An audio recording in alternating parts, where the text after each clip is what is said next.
Hi everyone, in this video we are going to discuss about atomic spectra. So guys, atomic spectra समझने से पहले हम देखते हैं कि सिंपली स्पेक्ट्रम क्या होता है। और स्पेक्ट्रम समझने के लिए गाइज हमने 10th क्लास में एक टॉपिक देखा था, डिस्पर्शन। डिस्पर्शन क्या होता है? Splitting of light into series of colour bands is known as dispersion. Guys हमने यूँ देखा था, यहाँ पर सपोज करो एक प्रिज्म है, प्रिज्म में से हम क्या कर रहे हैं, एक लाइट पास करा रहे हैं, लाइट पास करा रहे हैं और वो क्या करती है, प्रिज्म में से निकल के ही वो इस तरीके से ना डेविएट होने लगती है, इस तरीके से डेविएट होने लगती है। सपोज करो व्हाइट लाइट है, व्हाइट लाइट जो होता है सभी कलर्स का मिक्सचर होती है, it is mixture of all colour. तो यहाँ पर हमने देखा था गाइस, ये इस तरीके से डेविएट करने लगती है या फिर स्प्लिट होने लगती है, लाइट एकदम सीरीज ऑफ कलर्स में स्प्लिट होती है। और यहाँ पर हमको रेंज ऑफ कलर्स मिलते हैं, कौन कौन से? विबग्योर, VIBGYOUR, विबग्योर वाली यहाँ पर सीरीज ऑफ कलर बैंड्स मिलते हैं। और जो वॉयलेट होता है, वॉयलेट की अपने को पता है कि वेवलेंथ कम होती है, रेड की वेवलेंथ ज्यादा होती है। वॉयलेट की वेवलेंथ कम है, इसका डेविएशन ज्यादा है, मोस्ट डेविएट है ये मोस्ट डेविएट है। ऐसे ही रेड वाला जो है ये लीस्ट डेविएट है, राइट। तो ये हमने देखा था गाइस 10th क्लास में। इसे splitting of light into series of colour band, इस स्प्लिटिंग को हम बोलते हैं डिस्पर्शन, राइट। इसी को हमने डिस्पर्शन बोला है। और डिस्पर्शन से जो भी अपने को ये सीरीज ऑफ बैंड्स मिले हैं, सीरीज ऑफ कलर बैंड्स, इनको हमने बोला है स्पेक्ट्रम। सो गाइस एक ये होता है स्पेक्ट्रम। अब अपने पास होता है एक कंटिन्यूअस स्पेक्ट्रम। कंटिन्यूअस स्पेक्ट्रम क्या होता है? जब ये जो कलर मिल रहे हैं ना गाइस, ये जो कलर मिल रही है, ये एक कलर दूसरे में मर्ज होने लग जाए, मतलब कि वॉयलेट जो है वो इंडिगो में मर्ज हो गया, इंडिगो वैसे ही ब्लू में हो गया, ब्लू ग्रीन में हो गया, ग्रीन अपना हो गया मर्ज येलो में, फिर ऐसे ही आगे चलता चलता येलो ऑरेंज में और ऑरेंज रेड में, इस तरीके से मर्ज हो जाए आपस में। मतलब कि हम डिफ्रेंशिएट नहीं कर पाए कि वॉयलेट कलर कौन सा है, इंडिगो कौन सा है, blue green yellow orange colour अलग अलग से हम नहीं पहचान पा रहे हैं, डिफ्रेंशिएट नहीं कर पा रहे हैं। ऐसे ही मतलब क्या हुआ, क्यों डिफ्रेंशिएट नहीं कर पा रहे? क्योंकि कलर आपस में एक दूसरे में मर्ज हो गए। तो ऐसे में जब मर्ज होता है कलर बिना किसी गैप के या फिर डिसकंटिन्यूटी कोई भी नहीं है, मतलब कंटिन्यूटी है स्पेक्ट्रम के अंदर, ऐसे स्पेक्ट्रम को हम बोलते हैं कंटिन्यूअस स्पेक्ट्रम। और यही कंटिन्यूअस स्पेक्ट्रम हम कैसे ऑब्टेन कर सकते हैं? इनकैंडिसेंट सब्सटेंस से जो भी लाइट एमिट होती है उन्हीं से ही हम ये कंटिन्यूअस स्पेक्ट्रम को ऑब्टेन कर पाते हैं। ये इनकैंडिसेंट सब्सटेंस कौन कौन से हो सकते हैं गाइस? ग्लो डिस्चार्ज लैंप हो सकता है, ग्लो डिस्चार्ज लैंप हो सकता है, नियोन के लैंप्स हो सकते हैं, और या फिर फ्लोरोसेंट लैंप भी इसका एग्जाम्पल हो सकते हैं, कि इन्हीं से जो भी लाइट एमिट होती है वहां से हम कॉन्टिन्यूस स्पेक्ट्रम को ऑब्टेन कर सकते हैं। गाइज अब देखते हैं एटॉमिक स्पेक्ट्रा के बारे में। अभी तक हमने देखा है सिंपल स्पेक्ट्रा के बारे में। सिंपल स्पेक्ट्रा जो है उसमें जो रेडिएशन एमिट होती है वो कंटिन्यूअसली एमिट होती है, एक कलर एक दूसरे में मर्ज कर रहा होता है, जिसको कि हमने कंटिन्यूअस स्पेक्ट्रा बोला था। लेकिन एटॉमिक स्पेक्ट्रा में क्या होता है कि एटम, एक एटम है उसके ऊपर लाइट पड़ रही है, फिर हम देखते हैं कि आगे क्या अपने को रिजल्ट मिल रहा है, जो रेडिएशन निकल रही है वो किस तरीके की रेडिएशन निकल रही है। तो अपन ने देखा है कि एटॉमिक स्पेक्ट्रा में एक एटम पे, सिर्फ एक एटम पे ही जब रेडिएशन आती है तो निकलने वाली जो रेडिएशन है वो कंटिन्यूअस नहीं होती है, दे आर डिसकंटिन्यूअस, डिसकंटिन्यूअस होती हैं। और है कि भाई किस किस फॉर्म में होती है वो? शार्प वेल डिफाइन, या तो लाइंस में मिलती है या फिर अपने को बैंड्स में मिलती है, corresponding to different different frequencies. Radiation की अलग अलग फ्रीक्वेंसी के हिसाब से अपने को अलग अलग या तो फिर लाइंस मिल सकती हैं या तो फिर एटॉमिक स्पेक्ट्रा में बैंड्स मिलते हैं। तो एक तो ये कहानी कि एटॉमिक स्पेक्ट्रा में जो रेडिएशंस निकलती हैं वो डिसकंटिन्यूअस होती है, कंटिन्यूअस नहीं होती है। और यहाँ पर शार्प वेल डिफाइंड लाइंस या तो फिर बैंड्स मिलते हैं अलग अलग फ्रीक्वेंसीज के हिसाब से। सो गाइस एटॉमिक स्पेक्ट्रा भी दो टाइप्स के हो सकते हैं, एक एमिशन स्पेक्ट्रा हो सकता है और एक एब्जॉर्प्शन स्पेक्ट्रा हो सकता है। पहले देखते हैं एमिशन स्पेक्ट्रा के बारे में।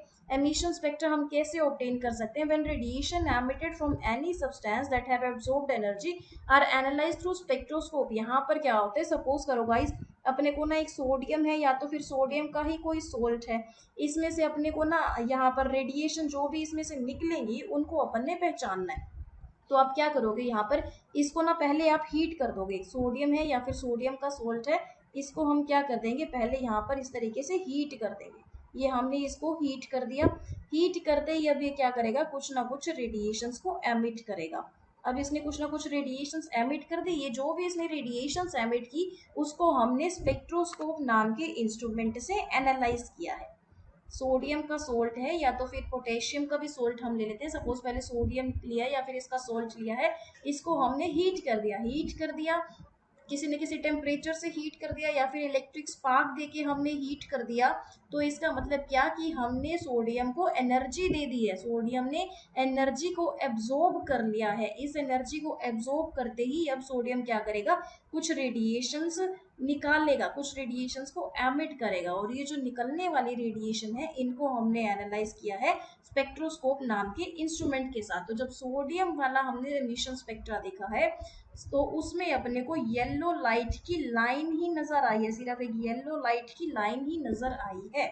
ऐसे ही जब हमने यहाँ पर सोडियम की जगह पोटेशियम या फिर पोटेशियम का सोल्ट लिया है, उसको हमने हीट देके एनर्जी दी है, मतलब इसने एक पोटेशियम के सोल्ट ने एनर्जी को एब्जॉर्ब कर लिया, एनर्जी एब्जॉर्ब करते इसमें एनर्जी आ गई, तो फिर इसने क्या किया, लाइट को एमिट कर दिया। लाइट एमिट कर दिया तो ये जो भी लाइट अपने को मिली है उसको हमने एमिशन वाले एमिटेड वाली लाइट को हमने स्पेक्ट्रोस्कोप से एनालाइज कर लिया, और वहां पर हमने देखा कि पोटेशियम के केस में वॉयलेट कलर की लाइन के अपने को मिल रही है, राइट। तो गाइस सोडियम वाले केस में येलो वाली लाइन मिल रही है, पोटेशियम वाले केस में अपने को वॉयलेट कलर की लाइन मिल रही है, मतलब यहाँ पर लाइंस मिल रही है, कोई बैंड नहीं मिला है एमिशन स्पेक्ट्रा में। ये जो भी लाइंस मिल रही है उस एमिशन स्पेक्ट्रा में ये जो भी रेडिएशंस निकल रही है वो लाइंस की फॉर्म में निकल रही है, इसलिए हमने यहाँ पे लिखा है कि यहाँ पर जो भी एमिट हो रही है वो वेल डिफाइंड लाइंस एमिट हो रही है। सो गाइस इसीलिए इसी स्पेक्ट्रम को लाइन स्पेक्ट्रम या तो फिर डिसकंटिन्यूअस स्पेक्ट्रम भी कहते हैं, क्योंकि एमिशन वाला स्पेक्ट्रल लाइंस को एमिट कर रहा है, इसीलिए इसी एमिशन के स्पेक्ट्रम को हम लाइन स्पेक्ट्रम या तो फिर डिसकंटिन्यूअस स्पेक्ट्रम भी कहते हैं। और गाइस कौन से कलर की लाइन निकलेगी ये डिपेंड करता है कि हमने सब्सटेंस कौन सा ले रखा है, सब्सटेंस के हिसाब से उनकी फ्रीक्वेंसी के करस्पॉन्डिंग ही लाइट निकलती है, फ्रीक्वेंसी या फिर वेवलेंथ के करस्पॉन्डिंग ही अलग अलग लाइट निकलती है। तो कौन से कलर की लाइट निकल रही है ये सब्सटेंस पे डिपेंड करता है।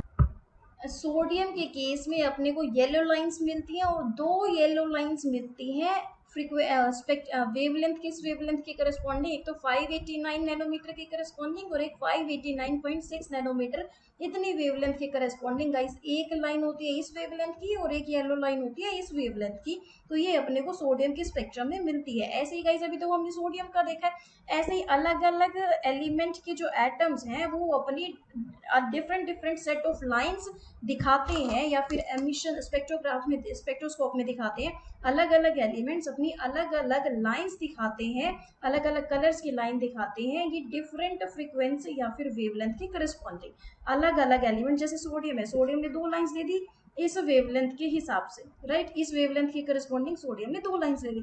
ऐसे ही पोटेशियम है, वो अपनी अलग अलग वेवलेंथ फ्रीक्वेंसी के हिसाब से डिफरेंट सेट ऑफ लाइंस देगा। ऐसे ही रुबेडियम सीज़ियम है, अलग अलग फ्रीक्वेंसी या फिर वेवलेंथ के corresponding different set of lines देता है।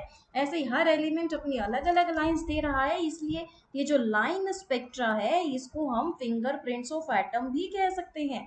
कि सपोज किसी भी एटम ने इस वेवलेंथ की येलो लाइन दे दी और इस वेवलेंथ की भी येलो लाइन दे दी, मतलब किसी भी एटम ने ये दो वेवलेंथ की येलो लाइन दे दी, तो हम समझ सकते हैं कि वो एटम जो है वो सोडियम ही है। तो इसी लाइंस को हम पहचानते हुए हम एटम को पहचान सकते हैं कि एटम कौन सा है, इसीलिए लाइन स्पेक्ट्रा को हम फिंगरप्रिंट ऑफ एटम्स भी कह सकते हैं। गाइस अब देखते हैं एब्जॉर्प्शन स्पेक्ट्रा। एब्जॉर्प्शन स्पेक्ट्रा हमको कैसे मिलता है, when continuous electromagnetic radiation, continuous electromagnetic radiation, जैसे कि आप व्हाइट लाइट ले सकते हो, व्हाइट लाइट में क्या है, अलग अलग लाइट्स जो है, अलग अलग कलर्स की जो लाइट्स हैं वो मिली हुई हैं आपस में, तभी जाके व्हाइट कलर बना है। तो इसीलिए मिली हुई है, मर्ज है आपस में, इसीलिए फिर हमने कंटिन्यूअस रेडिएशंस बोल दिया उनको। तो एब्जॉर्प्शन स्पेक्ट्रा में हमने कंटिन्यूअस रेडिएशंस ली है, is allowed to pass through a gas या फिर solution of some salt and the transmitted light is analyzed। वी तो अपने को मिलता क्या है गाइस, डार्क लाइंस मिलती है यहाँ पे in an otherwise continuous spectrum, इसको हम समझते हैं। यहाँ पर देखो हमने सनलाइट ले ली है, मतलब कि कंटिन्यूअस व्हाइट लाइट ले ली है, फिर हमने इसी को स्लिट से पास कराया है और फिर एक NaCl का, सपोज करो हमने इसी सोडियम के सोल्ट का ही सॉल्यूशन ले लिया है, अब ये पास हुई सनलाइट यहाँ पर, तो फिर यहाँ जिसने जो भी लाइट निकाली ना, पास होने के बाद जो भी लाइट निकाली उसको हमने बोल दिया ट्रांसमिटेड लाइट। इस ट्रांसमिटेड लाइट को फिर हमने प्रिज्म से पास कराया है, प्रिज्म से पास कराने के बाद हमने यहाँ फोटोग्राफिक प्लेट पे इसका स्पेक्ट्रा देख लिया है। फोटोग्राफिक प्लेट पे जो भी इसका स्पेक्ट्रा मिला है वो एब्जॉर्प्शन स्पेक्ट्रा मिला है। तो गाइस अपने को क्या मिला है, यहाँ पर सोडियम वाले केस में ना 2 डार्क लाइंस मिल गई हैं, 2 डार्क लाइंस मिल गई है, और ये बिल्कुल उसी वेवलेंथ के करस्पॉन्डिंग है, 589 नैनोमीटर, और एक है 589.6 नैनोमीटर, जो कि सोडियम या फिर सोडियम के सोल्ट के केस में एमिशन लाइन भी मिल रही थी जिस वेवलेंथ पे, वहीं पे ही उसी सेम वेवलेंथ पे ही यहाँ एब्जॉर्प्शन स्पेक्ट्रम में अपने को डार्क लाइन मिल जाती है।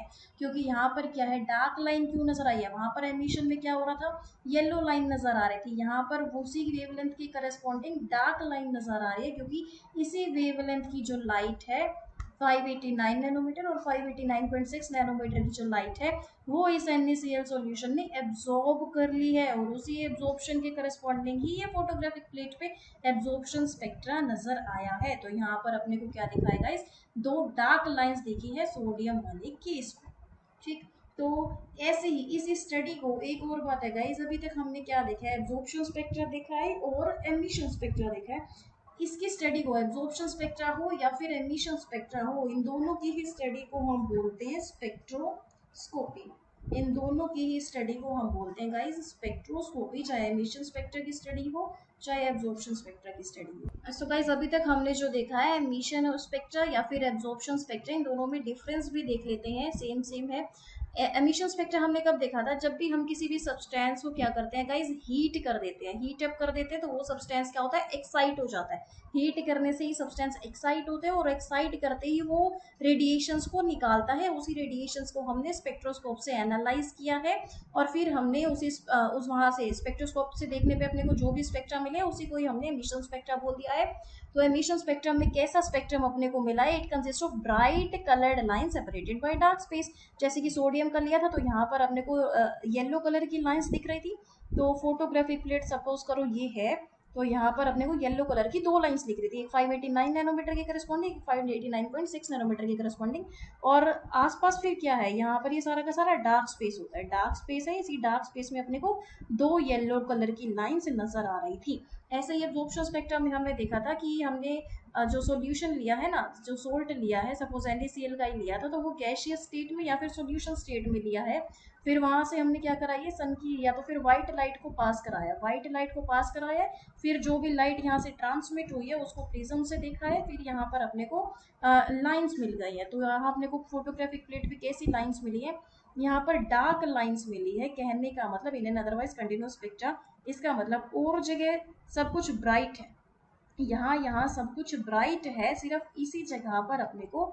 डार्क लाइंस मिल गई हैं। और ये डार्क लाइंस कौन सी है, NaCl के स्पेक्ट्रम में ये डार्क लाइंस यही है कि 589 नैनोमीटर के करस्पॉन्डिंग और 589.6 नैनोमीटर के करस्पॉन्डिंग, मतलब इन्हीं दो वाली रेडिएशंस को, इन्हीं 2 वेवलेंथ वाली रेडिएशंस को इस NaCl नाम के सॉल्यूशन ने क्या किया, एब्जॉर्ब कर दिया। क्योंकि ये एब्जॉर्ब कर दिए इसलिए यहाँ पर अपने को ये डार्क लाइंस नजर आई हैं, और जगह सब कुछ ब्राइट है, क्योंकि इस वाले एमिशन स्पेक्ट्रा ने क्या किया, इन्हीं वेवलेंथ के करस्पॉन्डिंग रेडिएशंस को एमिट किया, एब्जॉर्ब नहीं किया, एमिट किया है, इसलिए अपने को ये ब्राइट कलर की नजर आई है, मतलब एमिशन में यही येलो कलर की नजर आई है।